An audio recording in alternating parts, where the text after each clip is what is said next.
Hi, my name's Phil. I'd like to come out politics, and it seems certain now that Downing Street has decided to press ahead with digital ID, something the last Labour government sort of attempted but abandoned. The formal announcement may come within weeks. Now, there are technical advantages to the scheme, which is why it keeps coming up, but there are also technical and political risks as well, so let's go over them. But first, for daily news and politics, please click the subscribe button to stay notified. So I'm going to do a political sandwich here. I'm going to begin with some political considerations. Then we'll look at the actual benefits and drawbacks of the ID system. Then the politics again. Because we have to consider the technical pros and cons through the lens of the politics. Because right now, Labour are not super popular. You may have noticed. And it's important to see that popularity in time as well. If their lack of popularity was purely down to a perceived lack of delivery, something Reform UK lean heavily on, wouldn't be an issue because they are delivering. The government know they're making big changes. A good chunk of the results will be evident within 2 years and more before the next election. People just aren't aware. Just hold tight. However, they've also made some bad missteps. The bad feeling based on the winter fuel policy doesn't disappear just because they U-turned. Same with the attempted PIP restrictions. People affected will be pleased that the moves were stopped, but they now view the government more suspiciously. These sources of unpopularity can last a long time, and they need active work to win trust back. Not everything blows over. As for their trans policies, they haven't U-turned on anything there, so that is an ongoing source of unpopularity and mistrust, albeit not on the same scale as the other issues. The reason I make this point is that a government sometimes needs to go ahead with policies which the public are not going to immediately see the benefits of, even if there are benefits. If the government is popular, the public are more likely to have enough trust to give them the benefit of the doubt. And then they'll say, well, we'll judge it when you've done it. But if the public see the government as making too many wrong moves, it's much easier for a hostile media to frame almost any policy as another bad move, unless the public can immediately see the benefits. And I question whether most members of the public will immediately see the benefits of having digital ID. So this is politically risky for Labour. Like, what benefits are they going to show people at the next election? And if something goes wrong, that just helps the confirmation bias that the government don't know what they're doing. And you know what? Every big new IT system the government have ever brought in has gone wrong, at least to begin with. So what are the technical pros and cons? Well, the government is selling this partly as an immigration control system. Digital ID would only be, of course, granted to people with residency rights, which are an essential component of the right to employment. So it makes it way easier to check if someone actually has the right to employment. So it could be used quickly and easy to check for that. Documents can be forged, particularly if all it has to do is fool someone like a small employer who doesn't necessarily know how you really check whether a passport's real or not. But a government-administered database, that's not so easy to fiddle.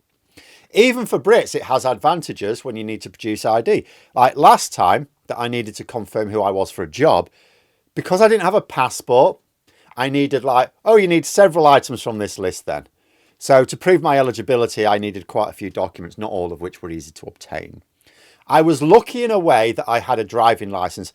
Otherwise, it would have been, you need loads of that and loads of that. So bear in mind, there are millions of people who do have a tough time proving their identity for banking or employment or other things like that. A single digital ID system would be more convenient for millions of people. And something the government should certainly point out is we all have digital ID anyway. We've got loads of them. They're all owned and administered by private corporations. So if you trust the administration of your data to dodgy characters like Mark Zuckerberg, why not the government? Now, you may reasonably ask, well, if they're going to sell it mostly as an immigration control system, which I don't know, by the way, but that's one thing they will definitely do, why not just use digital ID for migrants? It's like, well, we sort of already do. But the answer is, if you have two systems that do the same thing, you have a weakness in both systems. Because the people who need to check your ID need to be used to a single system, really. It's not, well, you just train them. No, we're talking about small business owners, right? So for digital ID to work, you need almost everyone to have it so that everyone is used to the system. Not everyone checking it is an immigration official with years of training. It's just someone who's hiring someone. So for those asking what advantage there is over universal digital ID over e-visas, it's basically that. Having one system is better than having multiple to do the same job. It's also cheaper to administer in the long run, although there will be startup costs. That being said, there are concerns, of course. Interestingly, I saw a report which suggested that one reason Yvette Cooper was moved from the Home Office, which I thought was mad at the time, was because she's resistant to this idea. So maybe there was more wisdom in that particular reshuffle than I gave Starmer credit for. However, I still say the sheer scale of the reshuffle was reckless and unnecessary. But if you as Prime Minister really see the benefit of the scheme, no, we should absolutely do this. You need a minister who also believes in the project if you want it to succeed. Shabana Mahmood apparently is very much in favour. So fair enough there. But what about downsides? Well, one fear is that it would mean health workers effectively checking on immigration status. Obviously, to access NHS care, you need like an NHS number, so you need to be on the register in the UK as having access. But if you combine lots of government ID systems into a single one, which would be way more efficient, well, it also means that a scan to check that you're eligible for NHS care also scans and go, oh, you've overstayed your visa. And that would lead to some people maybe not seeking healthcare for fear of that, right? Although whether that is a big enough concern to derail the whole plan is another matter. I mean, let us remind ourselves in terms of immigration what we're up against here. Nigel Farage is now talking about cancelling literally all visas in government now. Every single one. Come to power, anyone without UK citizenship, if Farage runs the government, is going to have their visas cancelled, every single one, and they will have to reapply with conditions that only the wealthy can afford.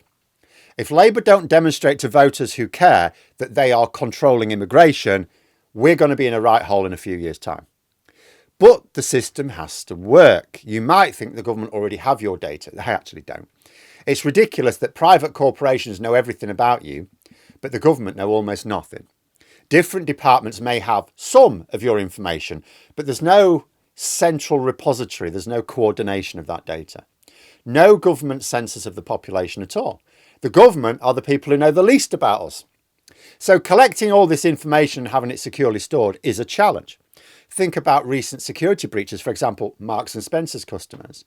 And it's happened with other private companies as well. Like I say, we all have digital ID, quite a lot of them, administered by private companies, and sometimes they have security breaches. Will this government-run scheme be more secure? It will need to be. The system instantly falls on its arse if it's not reliable. The system must guarantee that 100% of the time that you need to use it, that it works, right? You cannot have a computer says no when you're trying to prove that you are actually eligible for the job or for the housing or for the bank account. And it must not be possible for criminals to steal the data. And as importantly as achieving these things, the public will have to have the confidence that that is the situation. So the system could work brilliantly, but if the public don't trust it, again, the system collapses. And it will have to meet all of these challenges, I would say, in quite a short space of time.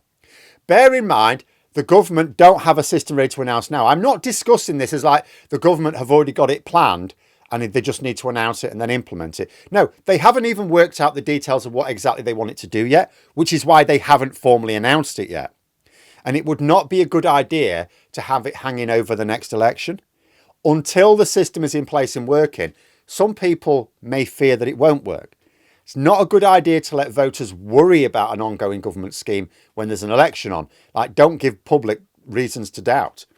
Labour need to work out exactly what they want it to do. They then need to build the system, test the system, roll out the system, test it again, and offer the public material benefits, and all against a lot of carping from the media. And they have to do this within just maybe 3 years, and they have to do it when the public are not all that keen to give them the benefit of the doubt on anything. And of course, trying to do it in a short period of time, if you're not careful, risks something going wrong. This is risky. This is politically risky. It's a good idea, as long as attention is paid to the technical challenges, no penny pinching. I'm in favour. Like I say, a lot of people will hear digital ID and think it sounds Big Brother, but you've all got them. We've all got them. I've got them. I'd prefer it if I had a single digital ID for government services.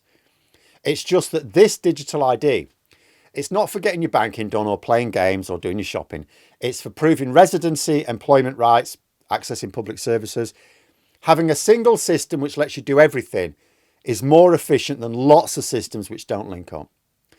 But can the government get the public to see that when the media will attempt to scare the shit out of voters with everything Labour do? But let me know what you think in the comments below. For more content, you could subscribe to the channel or even join for access to streams and behind the scenes updates. Thanks for watching, and until next time, I'll see you later.